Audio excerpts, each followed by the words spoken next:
गोलीय पृष्ठ द्वारा अपवर्तन के सूत्र को सिद्ध करना।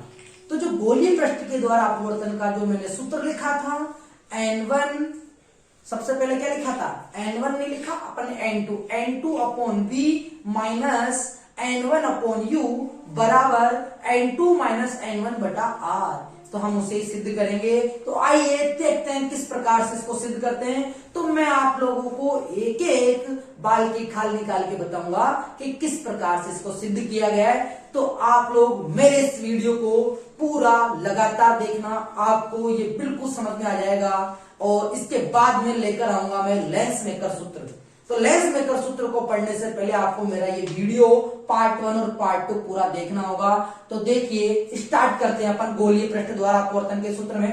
तो हमने ये वाला चित्र बनाया था, ये चित्र बनाया था, इसमें हमने लिखा था कि अल्फा है, ये बीटा है, ये गामा है, ये आई और ये आर है। अब हम सिद्ध करेंगे उस सूत्र को। और इस अपवर्तन की घटना में हमने अपवर्तन का दूसरा नियम पढ़ा हुआ है और वो है स्नेल का नियम। क्या है स्नेल का नियम? स्नेल का नियम होता है साइन आई बटा साइन आर बराबर नियतांक या फिर अपवर्तनांक। यानी उस नियतांक को हम क्या कहते हैं? अपवर्तनांक कहते हैं। तो अपवर्तनांक जो है यहां n1 और n2 दो अपवर्तनांक है। तो अपवर्तन जो हो रहा है वो कौन से माध्यम में हो रहा है? n2 में। किसके सापेक्ष हो रहा है? n1 के सापेक्ष। किसके सापेक्ष हो रहा है? n1 के सापेक्ष। तो हम क्या करते हैं, हम इसको इस तरीके से लिख सकते हैं n21।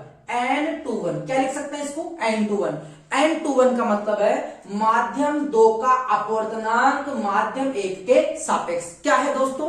माध्यम 1 के सापेक्ष आप ऐसे भी बोल सकते हो, या फिर मैंने जो बोला माध्यम 2 का अपवर्तनांक माध्यम 1 के सापेक्ष। तो यानी इस तरीके से अपन बोल सकते हैं कि माध्यम 1 के सापेक्ष माध्यम 2 का अपवर्तनांक। तो सबसे पहले आप लोग जब इस सूत्र को सिद्ध करो तो आपके दिमाग में स्नेल का नियम आ जाना चाहिए। स्नेल का नियम होता है साइन आई बटा साइन आर बराबर अपवर्तनांक। अब अपवर्तनांक कौन सा? n2 बटा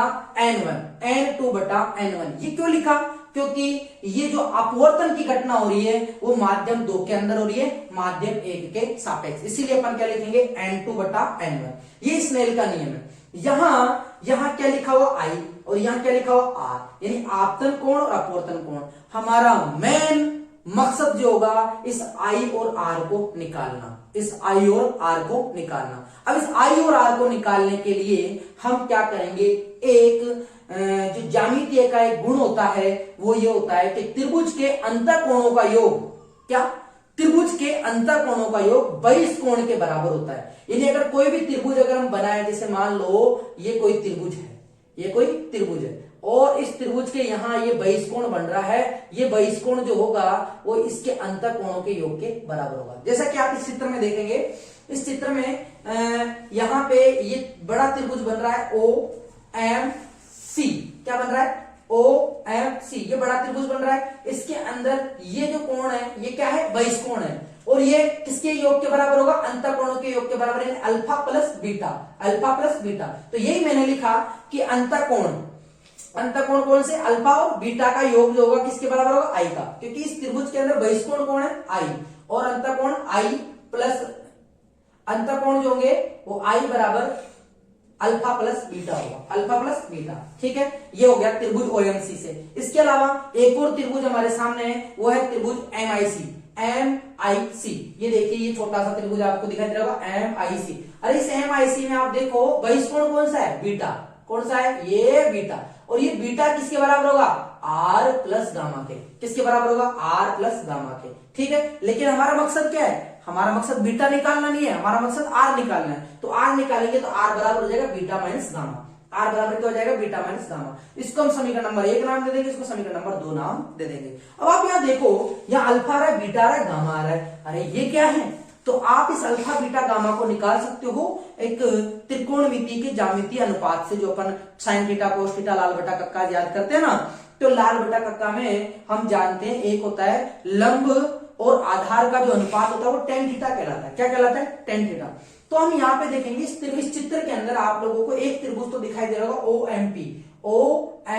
पी, यानी इस रेखा को, ये जो कर्व बनाते हुए रेखा है, ये बहुत बड़ा अगर गोलीय पृष्ठ होगा तो हम इसको सीधी रेखा मान सकते हैं। क्या मान सकते हैं? सीधी रेखा मान सकते हैं। तो हमने एमपी को एक सीधी रेखा मान लिया, सीधी रेखा मान लिया तो आपको एक त्रिभुज तो दिखाई दे रहा है ओ एम पी, एक त्रिभुज तो ओ एम पी हो गया। एक त्रिभुज कौन सा हो गया?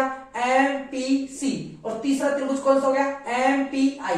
तीन त्रिभुज हो गए और इन तीनों त्रिभुजों से हम tan alpha, tan beta, tan gamma, इन तीनों के मान ज्ञात करेंगे। और टेन का जो अनुपात होता है वो क्या होता है? लंब बटा आधार का। तो इस त्रिभुज को मैंने यहां पे शिफ्ट कर दिया तो आप देख रहे होंगे ये O है, ये M है और ये P है और ये अल्फा कोण बना रहा है। और हम जानते हैं कोण के सामने वाली भुजा क्या होती है? लंब, और ये क्या होती है? आधार, और ये क्या है? कर्ण। तो टेन अल्फा निकालेंगे, ये अल्फा, टेन अल्फा, लंब कितना है? MP, लंब का नाम क्या हो गया?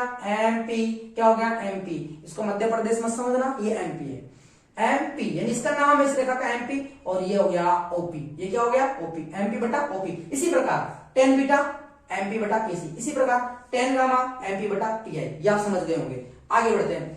अब हम ये मान लेते हैं कि ये जो कोण है ना, ये जो कोण अल्फा बीटा और गामा, ये बहुत ही छोटे हैं। अरे ये बिल्कुल ही नाव से हैं, छोटे छोटे से कोण है ये। अरे छोटे छोटे कोण है तो हम इसको क्या कह सकते हैं? हम इनको ten alpha, tan beta, tan gamma ना कहकर हम कहेंगे कि टेन अल्फा जो होगा वो अल्फा के बराबर होगा, और टेन बीटा जो होगा बीटा के बराबर होगा, टेन गामा जो होगा गामा के बराबर होगा। तो हम लिख सकते हैं अल्फा बराबर MP बटा OP और बीटा बराबर MP बटा PC, गामा बराबर MP बटा PI। हमारा काम आसान, हमें अल्फा बीटा और गामा का मान पता चल गया। अब इस अल्फा बीटा और गामा के मान को हम यूज ले सकते हैं। कैसे यूज लेंगे उसको समझते हैं। देखिए मैंने आप लोगों को कहा था कि आपको स्नेल का नियम पता होना चाहिए, साइन आई बटा साइन आर बराबर n2 बटा n1। हमने उस कोण को भी बहुत छोटा मान लिया, यानी वो कोण भी क्या है? बहुत छोटे, आई और आर भी क्या है? बहुत छोटे हैं। तो आप लिख दोगे साइन आई के बराबर होगा, साइन आर के बराबर होगा। तो हमने लिखा साइन आई की जगह आई, साइन आर की जगह आर, आई बटा आर बराबर n2 बटा n1। क्लियर? अब आप आराम से आई का मान और आर का मान रख सकते हो समीकरण नंबर 1 और 2 से। समीकरण नंबर 1 और 2 से आप आई और आर का मान रखेंगे। आई का मान होगा अल्फा प्लस बीटा, देखिए अल्फा प्लस बीटा, और आर का मान क्या होगा? Beta, beta minus gamma, beta minus gamma बराबर n2 बटा n1। लिख दिया। लिखने के बाद में ब्रज गुणन करेंगे। क्या करेंगे? ब्रज गुणन, क्रॉस मल्टीप्लाई। तो n1 का मल्टीप्लाई पूरे ब्रैकेट से कर देंगे, n2 का मल्टीप्लाई पूरे ब्रैकेट से कर देंगे। तो जब n1 का मल्टीप्लाई करेंगे तो इस प्रकार से लिख सकते हैं, इसको इस तरीके से लिख सकते हैं। इस n1 का मल्टीप्लाई इस ब्रैकेट से कर दो, इसका किया n1 alpha plus n1 beta, इसका किया n2 बीटा माइनस का चिन्ह n2 गामा। अब क्या करना है? अब आप लोगों को ये करना है कि जो सेम जाति के हैं उनको एक तरफ रख दो। तो आप देखो इस बराबर के चिन्ह के इधर भी बीटा है, इधर भी क्या है? बीटा। तो हम एक काम ये करते हैं, इस n1 बीटा को पक्षांतरित कर देते हैं, स्थानांतरित कर देते हैं, बदल देते हैं, और ये अपनी पार्टी चेंज करेगा तो इसका चिन्ह भी बदल जाएगा। ये प्लस है तो इधर जाके क्या हो जाएगा? माइनस का। तो देखिए, और ये अब इसको क्या करेंगे? हम इसको इधर ले आएंगे क्योंकि इसका इधर कोई काम नहीं है। तो n2 गामा माइनस का चिन्ह के साथ में इधर जाएगा तो पार्टी चेंज करेगा तो प्लस का चिन्ह हो जाएगा। तो n2 गामा को यहाँ लिखेंगे तो ये प्लस में आ गया, और बाकी n2 बीटा यहाँ लिखा है और n1 बीटा का पक्षांतर कर दिया तो माइनस n1 बीटा। क्लियर? अब आप देखो इसमें बीटा कॉमन आ रहा है तो बीटा को कॉमन ले लेंगे, बचा क्या? n2 माइनस n1, और इधर तो ये का ये चलेगा। अब आपके सामने अल्फा भी है, बीटा भी है, गामा भी है। तो सोचते क्या हो? अल्फा बीटा और गामा का मान रख दो। कहां से रखेंगे? अरे ये किसने निकाला? अपन ने तो निकाला अल्फा बीटा और गामा का मान। अब आप अल्फा का मान रखेंगे यहाँ पे, अल्फा MP बटा OP, यहाँ लिखा हुआ है देख सकते हो आप, MP बटा OP। बीटा का मान क्या है? MP बटा PC, MP बटा PC, बीटा की जगह MP बटा PC, गामा की जगह MP बटा PI, ये लिखा हुआ MP बटा PI। इन सभी मानों को यहां से उठा के यहां शिफ्ट कर दिया। शिफ्ट करने के बाद में अब आप देखो इस समीकरण के अंदर आपको MP दिख रहा है, यहां पर भी MP, यहां पर भी MP, तो ये दोनों कॉमन आ रहा है। तो आप इसको बाहर ले लीजिए, बाहर आ गया। इसको अपन n1 का गुणा कर देंगे तो n1 बटा OP प्लस n2 बटा PI बराबर का चिन्ह MP बटा PC n2 माइनस n1। अब आप ये बताओ, अगर मैं इस MP को इधर लेके जाऊंगा तो भाग में जाएगा, कटेगा।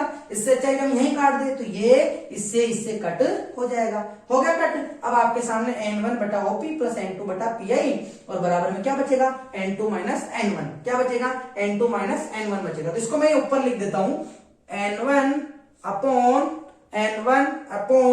OP प्लस का चिन्ह N2 बटा PI बराबर N2 माइनस N1 बटा PC। अब आपके सामने एक समस्या यह है कि सर उस सूत्र में आपने बताया था कि U और V आ रहा है, तो इस सूत्र में तो U और V तो आ ही नहीं रहा। तो कोई बात नहीं, U का मतलब है बिंब दूरी। O से लेकर P को अपन क्या लिखेंगे? U। क्या लिखेंगे? U। और P से लेकर C को क्या लिखेंगे? R। और P से लेकर I को क्या लिखेंगे? V। तो कोई दिक्कत नहीं है, चिन्ह परिपाटी लगाएंगे। क्या लगाएंगे? चिन्ह परिपाटी। तो हम यहाँ पे चिन्ह परिपाटी लगा देते हैं और चिन्ह परिपाटी से हम लिखेंगे OP जो होगा वो माइनस की U के बराबर होगा। अरे क्यों होगा माइनस की U के बराबर? क्योंकि ये बाईं तरफ है और इधर वाली दूरियां किस में लिखते हैं? माइनस में लिखते हैं। तो OP बराबर माइनस का U होगा और इसके अलावा क्या बचा? PC को लिखेंगे, ये इधर आ रहा है, किस तरफ आ रहा है? इस तरफ, तो इसको लिखेंगे प्लस का R। और क्या बचा? PI को क्या लिखेंगे? V। क्या लिखेंगे? V। लिख दिया PI बराबर V, कोई दिक्कत नहीं है। अब क्या करना है? अब आपको इसका मान उठा के रखना है। OP की जगह क्या रखेंगे? N1 बटा OP की जगह माइनस का U, प्लस का चिन्ह, N2 बटा PI का मान कितना है? V रख दिया, बराबर का चिन्ह, बराबर मैंने इसलिए लिखा, कट जाएगा। यहाँ पे अपन यह लिखेंगे N2 बटा V बराबर N2 माइनस N1 बटा PC का मान कितना है? प्लस का R। क्या आपको मिल रहा है सूत्र? इस तरीके से यहाँ पे आपको ये मिल गया होगा N1। अब आप इसको किस तरीके से लिख सकते हो? N2 बटा B को पहले लिख दो, इसको इधर माइनस करके N1 बटा U लिख दो, बराबर ये तो ऐसे कैसे रह जाएगा? N2 माइनस N1 बटा R। ठीक है, यानी इस तरीके से हमने गोलीय पृष्ठ द्वारा अपवर्तन के सूत्र को क्या कर दिया? सिद्ध कर दिया। तो दोस्तों आप इसको समझ गए होंगे। मैं आपको एक बार वापस से रिपीट कर देता हूं कि आपको गोलीय पृष्ठ द्वारा अपवर्तन को किस तरीके से सिद्ध करना है। तो आप लोगों को चित्र बनाना आना चाहिए सबसे पहले।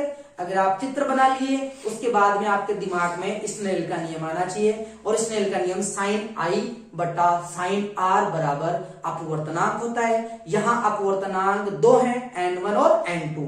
तो हम क्या करेंगे? अपवर्तन दूसरे में हो रहा है तो उसको लिखेंगे N2 बटा N1।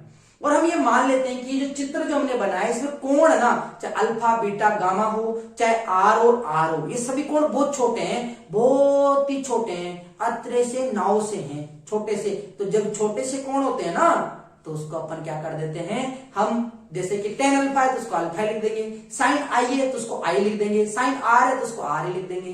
तो ये बात तो आप समझ गए होंगे। समझ गए? इतना सा आपको करना है। और आपको चित्र से क्या करना है? आपको जैसे कि tan अल्फा निकालना है, तो tan अल्फा त्रिकोणमिति के अनुपात से लंब बटा आधार होता है। तो आपके सामने मैंने बिल्कुल सरल तरीके से सारे चित्र बना के बता दिए कि आप tan अल्फा कैसे निकालोगे, बीटा कैसे निकालोगे, गामा कैसे निकालोगे। यहाँ से सारे मान आ गए और इस तरीके से आप इस कोण को भी छोटा मान के, और यहाँ पे आप I और R, ये परस्पर ये गणितीय नियम लग रहे हैं यहाँ पे, आप आराम से, लेकिन भूलना मत, चिन्ह परिपाटी आपको जरूर लगानी है लास्ट में जाके। OP बिंब दूरी है, PI प्रतिबिंब दूरी है, PC वक्रता त्रिज्या की दूरी है। चिन्ह परिपाटी के साथ में लिख के ही हम इस सूत्र को सिद्ध कर सकते हैं। और ये सूत्र आगे लेंस मेकर सूत्र में काम आने वाला है। अगर आप लोग इस वीडियो से इस गोलीय पृष्ठ द्वारा अपवर्तन के सूत्र को समझ गए होंगे, तो आपको लेंस मेकर सूत्र समझने में आपको कतई दिक्कत नहीं आएगी, आप बिल्कुल आसानी से उसको सीख पाएंगे। तो एक बार आप इसका स्क्रीनशॉट ले लें, ठीक है, मैं साइड में हट जाता हूं, ठीक है। एक बार आप इसका स्क्रीनशॉट ले लें और इसको अपनी कॉपी में उतार लें, और ये बोर्ड परीक्षा की दृष्टि से बहुत इंपॉर्टेंट है, ठीक है। ऐसे ही मैं लेंस मेकर सूत्र लेके आऊंगा, तो आप मेरे इस चैनल को लाइक शेयर एंड सब्सक्राइब करें। आपका ये प्यार मेरे साथ बना रहे। Thank you, all the best.